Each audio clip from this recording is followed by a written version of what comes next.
like with my marriage breaking down, I carried the story, everyone abandons me and everybody leaves me. And I'd carried that, and I thought, well, that's what happens. And even with people through work in my agency, when team members have left, it kind of just reinforced that, well, everyone abandons me, everybody leaves me. But doing the work and going sort of through the mindset shifts and looking at where those stories and beliefs come from, it actually came from a time when I was around 8 years old. My uncle passed away unexpectedly, and he was very present in my life, and probably more so at that time that my dad was.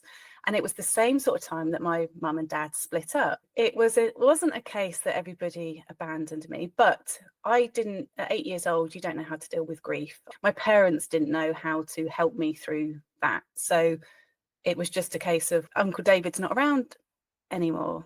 But that's where my abandonment part came in. It's like, he never abandoned me. I've never been abandoned. People have just moved on. He couldn't help it. It wasn't his choice to go. And marriages do break up. The whole thing about the stories that we tell ourselves, that's the first chapter in my book, and that's the first part of my program. What are the stories that you tell yourself? Because we do, as children, we pick up these stories and we continue to make them true all the way through to our adult life, don't we? Yeah. And so when I realised that it was, okay, well, yeah, I wasn't abandoned then. That was just a really difficult and sad time for us all.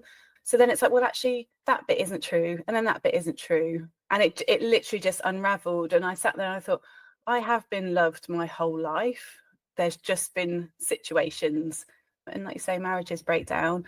I know now, whilst at the time it was difficult going through the breakup and my marriage breakdown, but it was the right thing to have happened. Absolutely. Coming from somebody that went through the whole of her parents' marriage, where they really should have split up because they didn't like each other very much and they didn't work very well together. So we live with all of that tumultuous going on.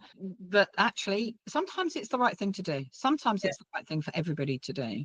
And it's sad, but if we handle the grief and we handle all the emotions that go around that, especially for the child, but us as adults as well, then it's the right thing to do. Yeah, absolutely. And like you say, it is a grief, and it is the grieving process. And I think it's not necessarily the grieving of the relationship or the person, it's the life that you thought that you were going to have. And that was very much a big part of then the self-worth part. I don't have that anymore. I'm not going to have that anymore. Am I not worth that anymore? Why aren't I worth that anymore?